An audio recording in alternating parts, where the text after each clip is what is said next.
네, 반갑습니다. 덕커스절지입니다. 베트남 22일 갔다 오고 나서 부산에 며칠 있다가 바로 서울에 가서 지금 4박 5일 정도 있다가 어제 밤에 돌아왔습니다. 어머니가 아프셔가지고 4박 5일 동안 서울에 있었고요. 부산 오니까 너무 따뜻해요. 오늘 이제 첫눈 비슷한 게 오긴 했는데 확실히 이제는 추운 곳에는 못 있겠어요. 제가 서울에 이번에 눈이 온 거를 5년 만에 봤거든요. 눈이 온 걸 보니까 나름 뭐 제가 서울 토박이니까 예전 생각도 나고 좋긴 좋았는데 근데 이 추운 날씨를 경험해 보는 건 너무 이게 힘든 것 같아요. 그래서 정말 그 서울에 계신 분들 정말 존경합니다. 추운 곳에 계시는 분들 정말 존경한다 생각이 들고 제가 베트남에 있는 동안 시장이 좀 조정이 좀 있었고 그리고 서울에 있는 동안 또 조정이 있었어요. 그래서 이번 영상을 좀 찍을까 했는데 찍지 못하고 6일 만에 다시 이제 이렇게 카메라를 켰는데요. 일단 제가 어제 저녁에는 이제 피곤해가지고 원래 라이브를 할까 생각했었는데 너무 피곤해가지고 이제 그냥 잤는데 저희 멤버십 분들한테는 어제가 좀 단기 저점일 것 같다. 그래서 코인도 제가 볼 때는 5만 불 정도가 좀 저점일 것 같은데 6만 불까지 내려오더라고요. 근데 다들 5만 불을 보기 때문에 이 넘치는 유동성들이 6만 불대에서 이제 저가 매수하는 것 같고 지금 한 6만 몇 불이죠? 지금 좀 봐야 될 것 같은데 많이 회복을 해서 7만 불을 살짝 회복을 했네요. 7만 1000불 정도 지금 된 상황이고요. 지금 토요일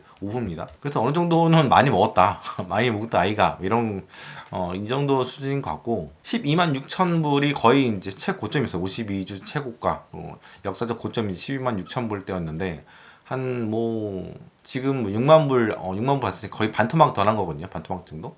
그 정도면 이제 충분히 조정이 됐다고 보는 거고 역사적으로 볼 때는 뭐 70% 정도 평균적으로 볼 때 이 정도 조정 받는데 지금은 일단 유동성도 너무 많고 어느 정도 기간도 좀 받쳐진 것도 있고 물론 이제 투매도 한 부분도 있긴 하지만 그래서 제 생각에는 코인은 저가 매수 그러니까 저는 그런 생각이 들어요. 코인의 미래에 대해서는 막 그렇게 신뢰하진 않거든요. 여러 번 말씀드렸지만 주도권이라는 측면에서 볼 때는 많이 뭐랄까 좀 잃어버린 부분들이 많아요. 일단은 스테이블 코인한테 좀 거래 부분에 있어서 조금 그 패권이라고 해야 되나요? 미래의 안전자산? 이런 안전자산은 아니지만 스테이블 코인이 좀 이렇게 회자가 되면서부터 코인이 못 올라가기 시작을 했습니다. 그런 측면이 있고 또 12만 6천 불까지 단기적으로 엄청나게 재작년부터 많이 올라간 이유는 일단 트럼프 때문인데 트럼프 버프가 끝났다고 봐야 돼요. 왜냐면 트럼프도 언급을 한 횟수가 굉장히 작아졌고 레임덕에 가까운 그런 그 지지율도 좀 보이고 있는 측면이 있고 그리고 한 1년 겪었고 1년 정도 지나가 보니까 한 몇 년 지난 것 같은데 1년 지나고 나서 보니까 사람들이 어느 정도 이제 다시 또 파악을 하게 되거든요. 트럼프라는 사람의 그뭐 타코라든가 여러 가지 그 습성들. 그래서 일단은 트럼프라는 사람이 임기 1년 동안 지금 1년 동안 1년 지났잖아요. 1년 한 달이 지났는데 한 5조 원 정도의 순자산이 늘었다고 하더라고요. 뭐 코인 뭐 트럼프 코인, 멜라니아 코인 이런 거 하면서도 이제 돈 많이 벌었고 거의 이제 그런 자산들은 마이너스 90% 정도가 돼서 지지율 하락에 어떻게 보면 큰 그 원동력이 된다고 해야 되나요? 그런 상황이 됐고 코인 자체에 대한 언급도 많이 줄었고 그리고 당 차원에서도 뭐 지지부진한 것 같아요. 뭐 여러 가지 클리어리티라는 그런 법안도 그렇고 뭐 말은 나오는데 뭐가 확실하게 나오는 건 없는 것 같고 그래서 코인에 대해서는 뭐 단기적으로는 제가 그 5만 불, 6만 불 얘기했던 거는 좀 단기적인 거 그런 트레이딩 관점에서 말씀드린 거고 이거를 계속 갖고 가야 되는가 그거에 대해서는 잘 모르겠다. 그렇기 때문에 제가 비트코인이 묻은 그런 종목이라든가 ETF 이런 것들은 이제 담은 게 없고 물론 이더리움 관련해서 톰리를 믿고 좀 넣었다가 이더리움 산 게 아니고 이제 그 비트마인을 갖고 있는데 이거는 아주 조금 샀는데 역시나 저랑은 안 맞는 투자인 것 같다 생각이 들고 뭐 이거는 제가 말씀드리지만 2030년까지는 그냥 마음속에 묻어둔 그런 종목 그냥 쭉 갖고 가는 종목 많이 안 샀습니다. 지금 뭐 비중도 얼마 안 되고 몇 프로밖에 안 되고 그래서 쭉 가져가는데 앞서 말씀드린 대로 스테이블 코인한테 좀 어느 정도 패권을 좀 빼앗긴 그런 측면이 있고 또 양자 컴퓨터가 언제 일반화될지 모르겠지만 양자 컴퓨터의 해킹 문제 이런 가능성들 일단 가능성도 있다고 하면은 보유자들은 좀 두렵긴 하거든요. 그래서 이 보유 비중을 좀 줄일 수 있어요. 그런 측면도 좀 있는 것 같고 앞으로 계속해서 양자 컴퓨터가 발전을 하면 발전할수록 비트코인이라든가 여러 여타 코인들도 굉장히 노이즈가 있을 것 같아요. 올라가면서 그래서 이제 보유하신 분들은 이런 부분들은 충분히 생각을 하셔야 될 것 같고요. 그리고 제가 2월 중까지 이제 1월 달부터 이제 계속해서 MS 주식을 팔았거든요. 마이크로소프트 다 팔았고요. 다 팔았고 어제부터는 제가 역시 주식시장도 좀 단기 저점인 것 같아가지고 아마존, 아마존을 마이너스 10%대, 그러니까 200불대 좀 담았습니다. 그래서 200불대 담아서 이건 이제 불타기 한 거고요. 왜냐면 제가 작년 3, 4월 달에 아마존이 급락할 때 좀 담았거든요. 그때 다 같이 담을 때 그중 한 종목이었는데, 이번에는 이제 마이크로소프트 이번에 정리한 거에 한 절반 정도 이렇게 이제 투자를 하게 될 것 같고요. 다를 안 샀어요, 아직은. 분할 매도를 제가 늘 하기 때문에 이번에 한 5분할 정도 매수를 하게 될 것 같고요. 거의 이제 시장 이번 조정이 한 8% 정도, 7.8% 정도가 조정이 있었는데, 이거는 뭐그 AI 클로드봇, 그 몰트봇 이거로 인해서 소프트웨어 종목들이 상당히 힘들어질 것이다. 얘네들이 힘들어지게 되면 또 그 GPU 그 엔비디아 칩들에 대한 그런 수요가 줄어들게 될 것이다. 이런 그 노이즈로 계속해서 시장이 좀 빠졌잖아요. 근데 이게 뭔가 확실하게 뭔가 나온 건 없어요. 그냥 우려 때문에 빠진 거거든요. 우려로 인해서 시장이 조정이 있을 때는 작년 4분기 때, 3분기 때 여러분들 기억하실 거예요. 무슨 어떤 우려, 뭐 AI에 대한 버블론 이런 것도 우려가 터지게 되면은 나오게 되면은 시장의 그런 조정은 10%가 넘지 않아요. 그래서 제가 보니까 어제 보니까 그냥 8% 정도 빠졌더라고요. 그래서 이 정도 수준이면 많이 먹었다 아이가, 아까 말씀드린 대로. 그래서 이 정도면 분할로 매수가 들어가도 괜찮겠다 그런 생각이 들었고, 지금 사실 빅테크 하이퍼스케일러 종목들이 엄청나게 많이 빠졌잖아요. 그래서 지금 가격적인 그런 메리트가 또 좋아진 상황도 됐어요. 그래서 이제 뭐 갖고 좀 잘 아시는 본인들의 종목들, 이런 종목들 조금 매수, 뭐 분할 매수해서 저가 매수해서 들어가도 괜찮지 않겠나 이렇게 말씀을 드린 거고요. 그래서 저도 이제 아마존을 갖고 있긴 하지만 좀 분할해서 이번에 10%확 빠질 때, 물론 그 전부터 좀 빠지긴 했지만, 그래서 매수가 좀 들어갔습니다. 예. 그리고 암호화폐에 대해서 좀 더 이야기를 드리면은, 뭐 암호화폐 기업들이 그 뭐 에이전시라든가 뭐 트레이딩하는 그런 뭐 거래소 이런 쪽들이 지금 보면은 굉장히 어려워요. 왜 어렵냐면 가격이 많이 빠져서 보유하고 있던 그런 코인 자산들의 평가액이 좀 줄어든 것들이 굉장히 좀 심해졌는데, 대표적인 부분이 이제 비트마인이라든가 이제 스트레러지 발음 그런 쪽들이 굉장히 좀 힘들어졌는데, 이거는 어차피 평가 금액의 그런 문제이기 때문에 반등을 하게 되면 결국에 올라오게 되거든요. 그리고 이 코인 쪽도 VC들이 있어요. 뭐 IPO를 하기 위한 그런 뭐 그런 VC들도 있고 하는데, 이쪽들이 계속해서 지금 그 인원들을 이제 내쫓고 있고, 뭐 이런 얘기들이 좀 나올 때쯤 되면은 약간 크립토 윈터 같은 그런 느낌이 있는데, 이때가 사실은 그 코인 하신 분들은 매수할 타이밍이거든요. 그래서 단기적으로 트레이딩 관점에서 볼 때는 이런 때가 딱 들어가기 좋을 것 같다. 그래서 그런 생각 때문에 제가 그 멤버십 분들한테 말씀을 미리 드렸고, 제가 이 영상을 보시는 많은 일반 그 멤버십 아닌 분들한테는 좀 아쉽긴 한데, 저도 이제 뭐 완전 100% 무슨 유튜버 이런 건 아니다 보니까 하루에 막 한 개씩 두 개씩 올리는 그런 유튜버도 있는데, 저는 뭐 그렇게까지 막 유튜브에 인볼브되어 있진 않거든요. 그래서 막 레카차를 끌고 와서 여러분들한테 막 설명드리고 막 이런 스타일이 아니란 말이에요. 그래서 저희 멤버십에 오시면은 멤버십에서 제가 뭐 채팅으로 지금 시황을 적는 거는 그렇게 어렵지 않거든요. 뭐 옆에 뭐 운전하면서는 못하지만 이게 조수석에서도 보낼 수도 있는 거고, 카페에서 뭐 이렇게 보낼 수도 있는 거고. 근데 영상 같은 경우에는 자리를 잡아서 조금 조용한 데서 좀 생각을 하면서 이야기를 하면서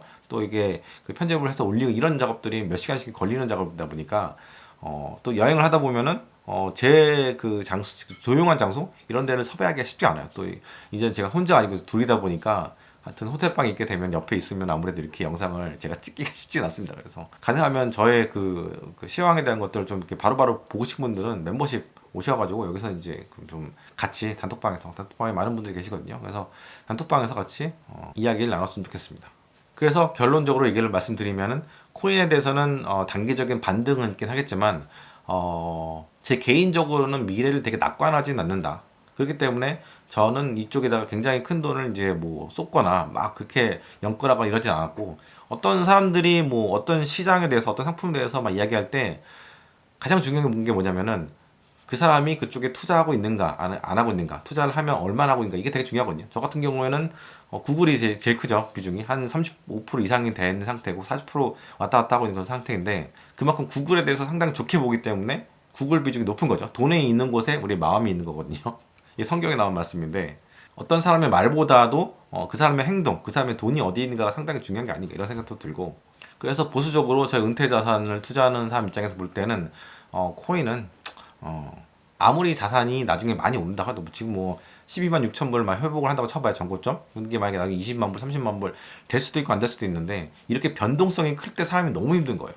그에 비해서 빅테크 종목들 같은 경우 그 돈을 잘 버는 애들, 물론 근래 들어서 이제 하이퍼스케일러들이 투자를 엄청나게 많이 하다 보니까 이거에 대한 노이즈 때문에 뭐 주가가 급등락도 하고 막 상태가 안 좋기도 하고 이런데, 결국은 이것도 미래에 대한 투자거든요. 그래서 이런 그 변동성들을 감당할 수가 있는데, 코인의 이 가격의 변동은 너무 뭔가 줏대가 없고, 이거 정말 그 신뢰할 자산인지에 대해서 늘 고민하게 될 수밖에 없어요. 물론 저는 이제 지금 안 갖고 있긴 하지만 갖고 계신 분들은 정말 미치실 거예요. 요즘 한강물도 차다고 하는데, 이번 기회에 한번 코인에 대해서, 코인의 보유에 대해서 한번 고민을 해보세요. 이게 나중에 좋은 자산이 될 수 있고 안 좋은 자산이 될 수 있는데, 이 변동성을 내가 감당할 수 있는지, 이런 것들 한번 생각해 봤으면 좋겠습니다. 그래서 무턱대고 어떤 자산이 튄다고 해서 막 따라가고 막 미장만 하던 사람들이 국장 좋다고 또 국장 또 뛰어가가지고 뭐 쫓아가고 막 올라타고 상가 따라가기 뭐 하고, 이런 투자는 좀 지양하시고, 기본적으로 여러분들이 뭐 미장하신 분들이 국장에 많이 뛴 걸 보고 따라가기보다는 국장에 대해서 좀 이해가 있으신 분들이 넘어가시고 스위칭 했으면 좋겠다, 그런 생각도 들고, 내가 모르는 시장이 될 수 있거든요. 저 같은 경우 2017년부터 미장만 하다 보니까, 미장 뭐 홍콩 뭐 일본 이렇게 중국 이렇게, 지금은 이제 미장만 하고 있죠. 한 5년째 미장만 하고 있는데, 이미 그렇게 미장만 하다 보니까 국장을 모르는 상황이 됐어요. 잘 몰라요. 전직 증권사 직원이고, 저 2003년부터 주식 투자를 했었지만 대부분의 시간들을 국장에서 보냈지만, 지금 보면 국장은 잘 아냐 그러면 잘 모르거든요. 이렇게 업이었던 사람들도 좀 떨어져 있으면 모른단 말이에요. 근데 일반인분들이 그게 쉽지 않다, 그 얘기를 좀 드리고 싶습니다. 그리고 뭐 올라타는 투자 이런 거에 대해서 다시 한번 좀 이야기를 드리면, 비트코인 이 투기를 하신 분들이 보면 지난 1년 동안 사실 2024년 그때부터 지금 쭉 보면은 그렇게 막 2024 그 트럼프 당선되고 나서부터 이후부터 그렇게 막 비트코인이 막 올라가지는 않았거든요. 그러니까 당선되기 전에 조금 이렇게 확 올라갔던 것 같은데, 한 2025년도는 어떻게 보면 크립토 겨울 같은 그런 느낌. 왜냐면 많이 움직이지 못했으니까. 그 사이에 이제 나스닥 이런 것도 엄청나게 올라가고 막 그런 상황이었는데, 그래서 비트코인 투자자들이 뭐 다른 알트코인도 마찬가지고 약간 허탈하다고 해야 되나? 약간 그러면서 이제 나스닥 이런 것도 날아가니까 포모에 있다고 해야 되나? 이런 상황이었는데, 작년 말부터 은 가격들이 막 튀기 시작한 거예요. 금 가격 올라간 거는 더 먼저 올라갔으니까 그거는 못 잡았을 거고, 금 가격 못 잡았는데 은 가격까지 튀니까 이제 은 한번 잡아보자 해가지고 아마 연말 중에 많이 좀 올라탄 것 같아요. 진짜 이거는 그야말로 이제 포모 현상인데, 대체로 이런 경우에 보면은 이런 분들은 레버리지를 껴가면서 이렇게 은 가격, 은 투기를 하게 된단 말이에요. 그러다가 이제 1월 달부터, 뭐 1월 달이었나? 1월 말이었죠. 그 마진콜 당, 은 가격 이제 폭락하면서 마진콜 당하고 하루에 33% 이제 빠지고, 뭐 레버리지 쓰신 분들은 60 몇 프로까지 빠지고, 뭐 일부 상품들은 뭐 거의 상패 수준으로 이렇게 확 빠진 것들도 있는 것 같고, 그러면서 이 마진콜을 막기 위해서 뭐 코인을 손절을 하면서, 아니면 차익 실현을 하면서 이쪽에다가 돈을 넣거나, 아니면 마진콜 맞은 대로 그냥 만세버리고 이제 끝내버리는 그런 케이스들이 상당히 많았던 것 같고, 그래서 근래 보면은 은 가격하고 코인 가격이 상당히 비슷하게 가는 그런 측면이 있었던 것 같고, 그에 비하면 나스닥 빠진 거는 빠진 것도 아니에요. 뭐 마이너스 8%밖에 안 빠졌으니까 그것도 금방 좀 올라갔고, 그런데 은 가격이 워낙 많이 빠졌거든요. 많이 빠졌다 보니까 은 가격은 지금 올라오지는 잘 못하는 것 같아요. 금 가격은 어느 정도 조금 올라온 것 같은데, 은 가격은 상당히 많이 빠졌기 때문에 마진콜도 못 맞고 이제 만세를 부는 사람들이 상당히 많은 것 같고요. 그래서 은에 대해서는 이제 좀 시장에서 관심도가 이제 점점 멀어지지 않겠나. 왜냐면 너무 다친 사람들도 많고. 근데 다행인 건 뭐냐면, 이 은 가격 같은 경우에는 그 마진콜 당한 게 지난주 월요일이었나? 그때 막 폭락할 때, 금요일이었나? 금요일? 대략 40억 달러 정도? 그 정도가 마진콜이 왔다 한 거 보니까, 그 정도 규모면 뭐 엄청나게 큰 건 아니거든요. 전체 주식시장에 비하면 엄청 큰 건 아니기 때문에, 제가 그때 마지막 라이브 때 말씀드렸어요. 이게 이 정도의 금액이면은 나스닥에 영향을 줄 정도는 아니다, 이렇게 말씀드렸었고, 실제로 나스닥은 그것 때문에 많이 빠진 부분들은 좀 없는 것 같고, 대신에 코인이 막 어제만 해도 6만 불까지 갔었잖아요. 그러니까 엄청나게 많이 빠진 것 같고, 그래서 이 두 자산은 진짜 이 투기적인 성향의 끝판왕을 달리는 이 두 자산 같은 경우는 계속 영향을 주고 있다. 같이 가는 그런 자산이라는 생각이 들고, 그러면서 이제 은 같은 경우에는 이제 좀 더 퇴장을 해버린 거, 원래대로 이제 퇴장을 하게 된 거. 요즘 들어서 뭐 은에 대해서 가격이 많이 올라가고 많이 빠지니까 회자가 많이 됐지만, 그 전까지는 뭐 소외된 자산이었잖아요. 그래서 금 가격에 비해서는 은 가격이 너무나 낮았잖아요. 그래서 일부 사람들이 그런 얘기해요. 금 가격에 비해서 은 가격, 그 페리티라는 표현을 하게 되면서, 금이 뭐 1,000불이면 늘 뭐 은 가격은 50불 정도는 가져야 되는데, 이게 요즘 보면은 은가격이 뭐 30불, 20불 돼서 너무 싸기 때문에 이거는 은가격이 너무 저평가된 상태다. 그렇기 때문에 은을 사야 된다. 이런 식으로 많이 논리를 펼쳐간 사람도 있는데 이건 거의 약을 파는 거라고 보시면 될 것 같고, 뭐 평균적으로 역사적으로 볼 때 그 가격이 뭐 1000분의 50이라는 가격이 그 유지가 돼 왔다 하더라도 은가격이 그 가격을 하회하거나 올라간 건 다 이유가 있는 거거든요. 근데 그런 트리거들은 특별한 이벤트에 그게 터지게 된다. 근데 그것까지 기다려야 되는 거예요. 그래서 그런 어떻게 보면은 약간 약을 파는 그런 측면이 있는 NS의 그런 코멘트긴 한데, 금 같은 경우에는 뭐 기금속으로도 쓰이고 산업에서도 쓰이고 여러 방향에서 쓰이잖아요. 그리고 근래 들어서는 연기금들이 이제 달러 미국채를 대체하는 대체 자산으로서 이제 금을 다시 마구마구 사들이고 있죠. 특히 이제 중국이 그래 왔었고, 이제는 이제 EU 쪽들이 이제 그렇게 하는 부분들이 있고, 또 글로벌 사우스에 있는 국가들이 그렇게 하는 경우가 있는데, 은 같은 경우에는 연기금들이 은을 사진 않아요. 왜냐면 은 같은 경우에는 상당히 그 변동폭이 크기 때문에 이런 너무 위험 자산이기도 하고, 그래서 이거를 연기금들이 사진 않거든요. 연기금들이 안 사면은 개인들도 안 사고 기관들도 잘 안 사는 거죠. 그러니까 일부 투기적인 사람들이 뭔가 이제 미리 매집을 하거나 이런 식으로 해가지고 뭘 이제 뭐 소문을 터트리거나 아니면은 여러 가지 이벤트를 통해서 이제 먹고 빠져나오는. 그래서 이 은 같은 경우는 늘 보면 가격이 엄청 확 튀었다가 확 빠지는 그런 케이스들이 많습니다. 그래서 개인들이 좀 건들면 안 되는 측면이 있는 자산이라 생각이 들고, 특히 이제 금 같은 경우에는 지금 귀금속으로서의 거의 이제 원탑인데, 이게 제가 볼 때는 은 가격이 튀기 시작한 게 천 몇백 불부터 막 튀기 시작했던 것 같아요. 2000불 때서 조금 멈췄다가 5000불까지 쭉 올라왔다가 좀 조정인데, 그 시기랑 그 다이아몬드가 이제 추락한 시기랑 굉장히 묘하게 겹친다고 좀 보거든요. 왜냐면 뭐 아시겠지만 그 랩 다이아몬드로 하나요? 그 예전에는 다이아몬드를 캐가지고 뭐 어떻게 해가지고 가공해가지고 이렇게 아름다운 1캐럿, 2캐럿 뭐 이런 식으로 해가지고 귀금속으로 많이 쓰였는데, 지금은 이제 실험실에서 어떻게 그런 걸 만드는 게 좀 대단한 것 같아요, 진짜. 연금술이 따로 없는데 그런 식으로 이제 하다 보니까 이제 다이아몬드에 대한 그런 수요가 많이 줄어들었죠. 엄청나게 많이 줄어들었고, 제가 통계에서 봤던 것 같은데 절반 이하로 줄어들었나? 그 귀금속에 대한 그런 그 수요가. 다이아몬드가 그러면서 금 가격이 좀 오른 부분도 좀 있는 것 같아요. 그에 비하면 은은 뭐 그런 수요도 없죠. 귀금속에 대한 그런 수요도 잘 없고, 그래서 은 투자는 이제 약간 쓸쓸하게 좀 퇴장을 하는 그런 분위기 아닌가 그런 생각이 들고요. 만약이라도 뭐 반등할 수 있겠죠. 반등할 수 있겠지만 앞서 말씀드린 대로 코인 투자도 마찬가지지만 이렇게 변동성이 큰 투자 자산, 투기 자산이죠. 은 같은 거 이런 거 웬만하면 천연가스도 마찬가지고, 이런 것들은 웬만하면 하지 마시라 이런 얘기를 좀 드리겠습니다. 너무 그 아저씨 같은 그 할아버지 같은 그런 멘트가 아닌가 생각이 드는데, 근데 이번에 터진 거 보세요. 젊은 친구들이 많이 터졌거든요. 뭐 어떤 의사도 터졌다고 하고, 이런 거 보면은 진짜 이런 얘기들은 평소에는 그냥 한 귀로 듣고 한 귀로 흘리는 그런 케이스들이 많을 텐데, 정말 이런 빔을 한 대 맞아보잖아요. 그럼 이제 확실하게 이제 금융치료가 되는 거죠. 지난 한 달 동안 그 하이퍼스케일러들의 그런 주가 추이를 보게 되면은 가장 주가가 좋은 게 애플이에요, 애플.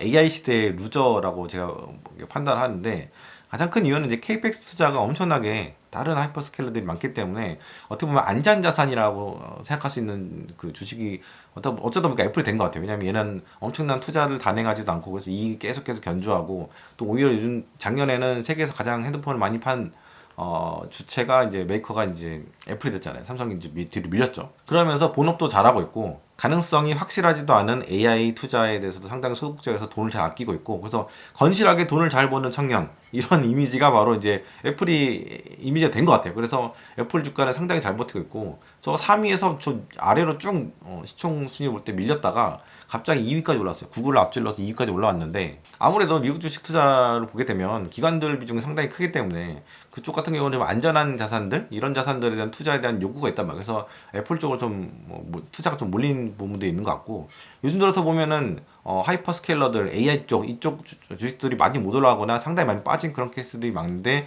그에 비해서 이제 뭐 은행주, 통신주, 그 내수주들 이런 쪽들의 그 주가가 상당히 좋아요. 특히 월마트 같은 애들도 상당히 좋고, 이게 사실은 한 달 전만 하더라도 그런 질문을 받았어요.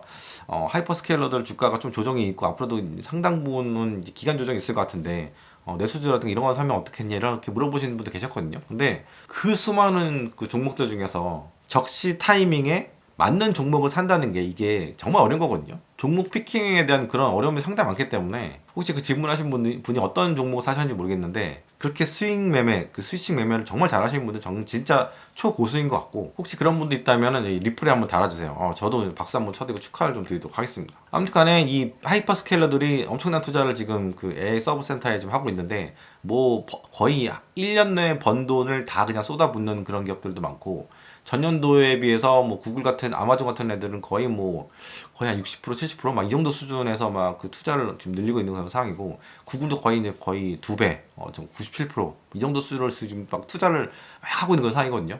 그러다 보니까 전례 없는, 제가 볼 때는 그 미국이란 나라가 개국한 이후에 전례 없는 그런 수준의 투자를 하다 보니까, 주식 투자를 하는 사람 입장에 볼 때는 약간 살 떨리는, 특히 미국인들은 그런 측면이 좀 있을 것 같다는 생각이 들어요. 그래서 지금의 조정은 저도 이해를 하고 있고, 하지만 지금 상황은 경쟁이면서 어떻게 보면 전쟁과 같은 상황이거든요. 그리고 저는 하이퍼스케일러들이, 미국이란 나라의 이 기업들이 이렇게 설비 투자를 엄청나게 한 거 보면 살짝 놀라는 부분도 있긴 한데, 한편으로 볼 때는 얘네들이 뭔가를 지금 봐왔기 때문에 이렇게 많이 투자한 게 아닌가. 2022년부터 얘네들이 투자를 하기 시작했거든요. 3월달 때부터. 근데 2년, 3년, 4년, 5년이 다 지금 6년이에요. 6년 차, 5년 차인데, 5년 차인데도 가열차게 지금 막 작년 투자한 거에 비해서 2배나 되는 정도의 투자를 막 하고 있는 그런 상황이 됐는데, 이걸 보면서 느낀 거는 얘네들이 뭔가를 보고 있다.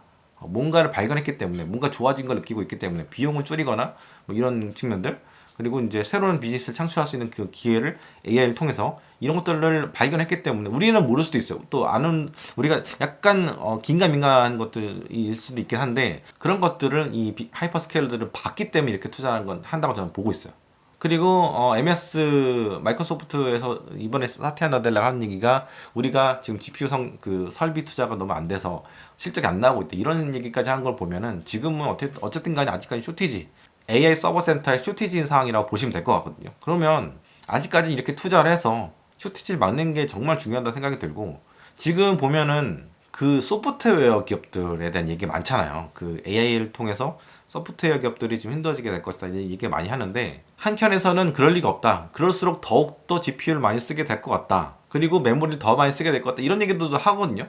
클로드봇이라든가 이런 애들 때문에 더 많이 이제 반도체를 쓰게 될 것 같다, 이런 얘기도 많이 하는데, 저는 사실 늘 이렇게 보면은 그 위너 텍스 에러, 그러니까 승자 하나가 다 독식하는 그런 사회가 될 것 같다, 이런 생태가 될 것 같다. 그래서 뭐 제미나이에 대한 얘기를 많이 하지만 제미나이도 잘할 것 같고, 지금 상황 보면 엔트로픽이 상당히 잘하고 있고, 지금 일부 분야에서는 이제 그 챗GPT, 오픈 AI 챗GPT를 지금 앞선 상황이거든요. 그래서 이 두 기업이 상당히 양분하거나, 아니면 XAI에서 온 그 뭐죠? 갑자기 기억이 안 나는데, 그 친구도 약간 다크호스 같은 그런 측면이 있긴 한데, 하지만 어쨌든 간 지금 보면 이 두 LMM 서비스가 상당히 좋을 것 같거든요. 이 두 서비스가 어느 정도 헤게모니를 잡게 되면은, 어도비라든가 뭐 여러 가지 뭐 사스 기업들, 뭐 이런 쪽들이 상당히 힘들 수밖에 없다고 저는 봐요. 그래서 지금은 AI가 어떻게 보면 이제 단순 보조 수준의 그런 서비스에서 지나지 않지만, 이번에는 뭐 클로드봇이라든가 이런 애들이 보여주는 그런 거 보면 거의 이제 실제로 막 개발 업무를 자기가 알아서 진행을 하고 막 자동화 시키고 막 이런 거 보면은,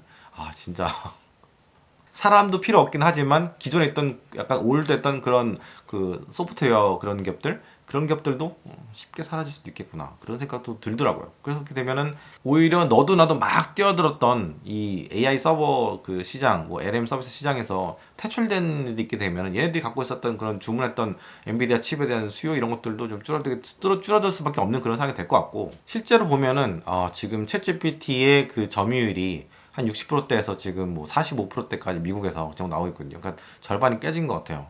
그래서 지금 보면은, 오픈 AI 쪽은 상당히 힘들어진 상황이 됐고, 그만큼 제미나이랑 엔트로픽 이 두 기업이 상당히 치고 올라가고 있는 상황이 된 것 같고, 이미 점유율만 봐도 이 업계가 어떻게 돌아가는지 좀 보인다고 봐야 돼요. 이건 좀 심각하게 봐야 될 그런 측면이 있는 것 같고, 엔트로픽 같은 경우에는 구글도 투자를 하고 있고 아마존이 제일 많이 투자하는 그런 상황이거든요. 그래서 제가 아마존을 좀 더 산 이유가 그것도 있어요. 엔트로픽에 대한 올해 또 상장 그런 얘기도 있고, 물론 아마존이 챗GPT도 좀 투자 좀 하고 있는 상황인데, 지금 빠진 측면은 너무 이제 이 챗GPT 이쪽에 좀 과몰입된 그런 사람들이 그런 약간 두려움 심리, 안전자산 선호 심리, 뭐 이런 것들, 이런 과한 그런 반응이라 보기 때문에 하루에 10% 빠진다 제가 좀 매수를 좀 한 게 좀 있는 것 같고요. 그래서 올해는 제가 옥석 가리기가 정말 중요한 해가 될 것 같다. 그리고 연말에는 시장이 전체적으로 다 올라와 있을 거다. 좋을 거라고 보고 있긴 하지만 그 사이에 굴곡이 상당히 클 것이다. 왜냐면 옥석 가리기라는 게 상당히 고통스러운 거거든요. 왜냐면 안 되는 애도 있고 되는 애도 있잖아요. 이게 갈리면서 시장에 충격이 있을 수밖에 없어요. 왜냐면 안 되는 애들은 주가가 빠지게 되잖아요. 그러면 시장에 충격이 있게 되죠. 전체적인 센티멘트도 빠져서 되는 애들도 주가가 빠질 수 있는데 결국엔 나중에 이게 옥석 가리기가 어느 정도 완성이 되게 되면 여기 있던 돈들이 이쪽으로 가게 되면서 그러니까 구글이라든가 승자인 그런 주식적으로 조금 돈이 이제 가게 되게 되면은 결국에는 완료가 될 것이다. 근데 패자가 생기게 되면은 이 후유증은 상당히 크거든요. 예를 들자면 아까 말씀드렸지만 뭐 오픈A 제가 너무 아비어스하게 얘기를 적나라하게 얘기한 것 같은데 오픈A가 잘 안 된다면은 여기 걸쳐 있는 너무 많은 기업도 있고요. 하다못해 일본에 있는 소프트뱅크도 마찬가지고 사실 아마존도 걸쳐져 있고 뭐 엔비디아야 뭐 말할 것도 없고 그리고 오라클이라고 하는 지금 주가가 어느 정도까지 빠졌는지 모르겠는데 오라클 안 본 지 오래됐네요 진짜. 오라클은 진짜 와 142불까지 빠졌 제가 160불까지는 봤는데 저번 제 라이브 때 160불까지 봤었는데 이제 140불까지 계속 지금 흘러내리고 상황이고 원래는 지금 보니까 136불 정도까지 빠졌었네요. 와 진짜 흘러내린 이유가 있어요. 얘가 지금 보면 345불 갔던 게 지금 3분의 1토막 가고 있는 그런 상황이거든요. 오픈A에 조금이라도 묻어있는 기업들은 가능하면 저는 이제 어느 정도 정리를 한 것 같아요. 마이크로소프트 이제 팔았으니까. 근데 아마존을 좀 더 사면서 좀 더 묻는 그런 게 좀 있는 것 같은데 그래도 어느 정도 같이 주저앉는 마이크로소프트는 정리했으니까 그래서 옥석 가리기에 있어서 어느 정도 준비는 다 된 것 같고요.